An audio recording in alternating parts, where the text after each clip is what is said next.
అందరికీ నమస్కారం. ముందుగా ఓం శ్రీమాత్రే నమః అని కామెంట్ పెట్టి లైక్ చేసి మా ఛానల్ని సపోర్ట్ చేయండి ఫ్రెండ్స్. మంగళగౌరి వ్రతం అనేది శ్రావణ మాసంలో కొత్తగా పెళ్లైన స్త్రీలు ఆచరించే ఒక ముఖ్యమైన వ్రతం. ఈ వ్రతం ద్వారా సౌభాగ్యం, సుఖశాంతులు లభిస్తాయని నమ్మకం. శ్రావణ మాసంలో వచ్చే మంగళవారాల్లో ఈ వ్రతాన్ని ఆచరిస్తారు. హిందూ మతంలో సాధారణంగా జూలై, ఆగస్టులో వచ్చే పవిత్రమైన మాసం శ్రావణ మాసం. ఈ నెల పండుగలు మరియు వేడుకలతో నిండి ఉంటుంది. శ్రావణ మాసంలోని 4 లేదా 5 మంగళవారాలు మరియు శుక్రవారాలు చాలా ప్రత్యేకమైనవి, ముఖ్యమైనవి. ఈ నెలలోని శుక్రవారాల్లో లక్ష్మీదేవిని పూజిస్తారు. శ్రావణ పూర్ణిమ, పౌర్ణమి రోజుకు ముందు వచ్చే 2వ శుక్రవారం అత్యంత పవిత్రమైనది మరియు వివాహిత స్త్రీలు ఈ రోజున వరలక్ష్మీ వ్రతం ఆచరిస్తారు. కొత్తగా పెళ్లైన వధువులు స్త్రీలు తమ జీవిత భాగస్వామి సంక్షేమం కోసం శ్రావణమాసంలోని 4 లేదా 5 మంగళవారాల్లో మంగళ గౌరీదేవిని పార్వతీదేవి రూపాలలో 1-5 సంవత్సరాల పాటు పూజిస్తారు. కొన్ని ఊహించని కారణాల వల్ల వారు ఒక మంగళవారం పూజ చేయలేకపోతే తదుపరి మంగళవారాల్లో పూజ కొనసాగించవచ్చు. అదేవిధంగా మీరు ఒక సంవత్సరం వ్రతం చేయలేకపోతే మీరు తదుపరి సంవత్సరం దానిని కొనసాగించవచ్చు. 5 సంవత్సరాలు విజయవంతంగా పూర్తి చేసిన తర్వాత మీరు ఉద్యానవనం చేయాలి. ఇప్పుడు మంగళ గౌరీ వ్రత విధానం గురించి తెలుసుకుందాం. ఈ వ్రతం చేయడం వల్ల స్త్రీలకు సౌభాగ్యం, ఐదవతనం నిలుస్తుందని విశ్వాసం. భార్యాభర్తల మధ్య అన్యోన్యత, సుఖశాంతులు, కుటుంబ ఐక్యత కోసం ఈ వ్రతం చేస్తారు. కొంతమంది స్త్రీలు ఆరోగ్యంగా ఉండటానికి కూడా ఈ వ్రతం చేస్తారు. మంగళగౌరి అంటే పార్వతీదేవి కాబట్టి ఆమె అనుగ్రహం కోసం ఈ వ్రతాన్ని ఆచరిస్తారు. శ్రావణ శుక్రవారం వరలక్ష్మి వ్రతానికి ముందుగా వచ్చిన మంగళవారం నాడు శ్రావణ మంగళ గౌరీ వ్రత పూజని ఏ విధంగా చేసుకోవాలి, అమ్మవారికి నైవేద్యంగా ఏది సమర్పించాలి, అలానే అప్పుడు పాటించవలసిన నియమాలు ఏంటి, అలానే శ్రావణ మంగళ గౌరీదేవి వ్రతం ఇంట్లో చేసుకుంటే కలిగే అద్భుత ఫలితాలని ఈరోజు ఈ వీడియోలో తెలుసుకుందాము. ముందుగా పూజకి సిద్ధం చేసుకోవాల్సిన సామాగ్రి: పసుపు పొడి, సింధూరం, కుంకుమ మరియు చందన పొడి. వాయనం కోసం శనగలు, తమలపాకులు, వక్కలు, తాజా పూలు మరియు పండ్లు. బియ్యపు పిండి మరియు జ్యోతులు తయారు చేయడానికి బెల్లం లేదా చక్కెర, ఆవు నెయ్యి మరియు దీపం వెలిగించడానికి వత్తులు. పంచామృతం కోసం ఆవు నెయ్యి, తేనె, పంచదార, ఆవు పాలు మరియు పెరుగు అంటే ఆవు పాలతో చేసిన పెరుగు. ఎరుపు లేదా ఆకుపచ్చ లేదా పసుపు బ్లౌజ్ ముక్క.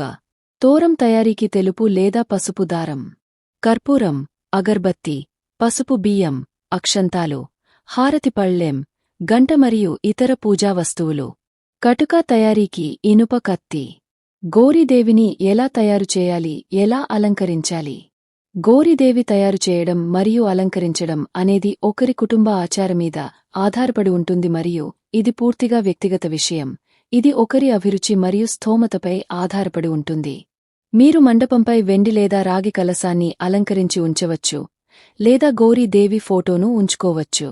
తరువాత పసుపు ముద్ద, పసుపు అమ్మవారు తో చిన్న గౌరీదేవిని తయారుచేసి దానిని తమలపాకుపై ఉంచి కలశం ఫోటో ముందు ఉన్న మండపం పూజ మందిరంలో ఉంచండి.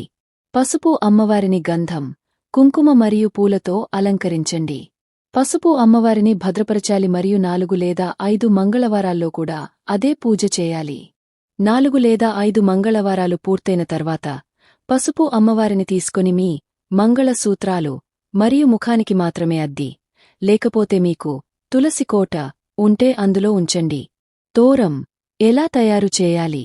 5 లేదా 9 పోగులు పసుపు, తెలుపు, చందన్ రంగు కుట్టు దారాన్ని తీసుకొని దానిని ఒకే పోగుగా తయారుచేసి దానికి పసుపు పేస్ట్ను పూయండి.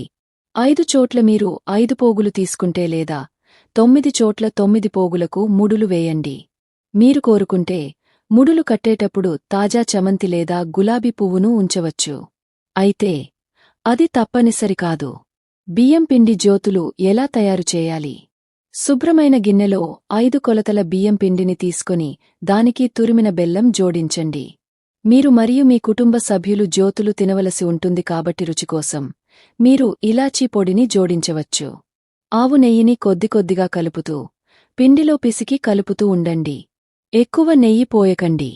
పిండి గట్టిగా ఉండేలా చూసుకోండి. ఇప్పుడు పిండి నుండి 5 ముద్దలను తయారు చేయండి. మీ అరచేతిలో ఒక ముద్దని తీసుకొని మధ్యలో మీ బొటనవేలితో నొక్కి బోలుగా చేయండి. అదేవిధంగా 5 దీపాలను తయారు చేయండి. వీటిని కొత్తవి ఉపయోగించని స్టీల్ ఇత్తడి ప్లేట్లో ఉంచండి. దీపాలను ఆవు నెయ్యితో నింపండి. విక్స్ ఉంచండి మరియు పూజ మండపం దగ్గర వాటిని అందుబాటులో ఉంచండి. పూజ తర్వాత మరియు మీరు వ్రతకథ చదవడం ప్రారంభించే ముందు ఈ 5 దీపాలను వెలిగించాలని గమనించండి. కథ చదివేటప్పుడు చందన కాగితం పూసిన కత్తి వాట్లకాడను దీపం యొక్క జ్వాలలపై పట్టుకోవాలి. తద్వారా చందన కాగితం కాలిపోయి కటుకగా మారుతుంది. మంగళ గౌరీ వ్రతం యొక్క తెలుగు లింక్ డిస్క్రిప్షన్లో ఇస్తాను. చక్కగా చదువుకుంటూ వ్రతం చేసుకోవచ్చు. పంచామృతం ఎలా తయారు చేసుకోవాలి?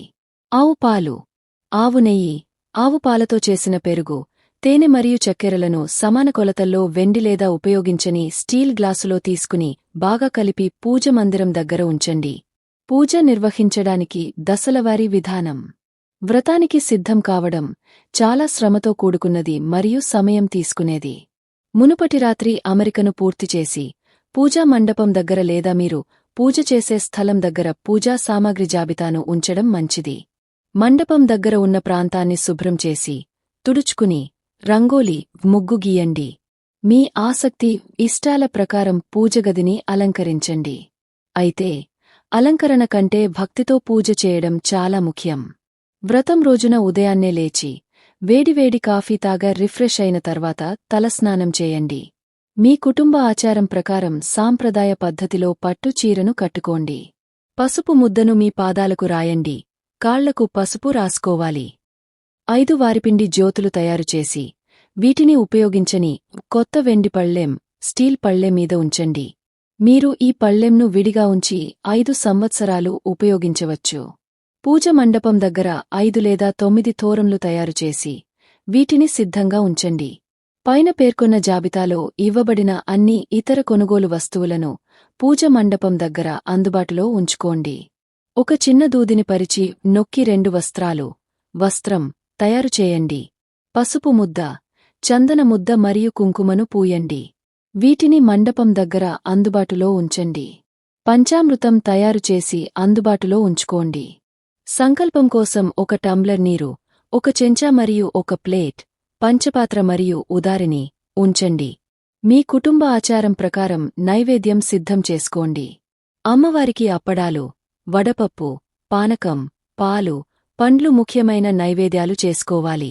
గారెలు, బూరెలు, పులిహోర, చక్కెర పొంగళి, స్వీట్స్ మన ఆనందం కొలది మనం ఎన్నైనా తయారు చేసుకోవచ్చు.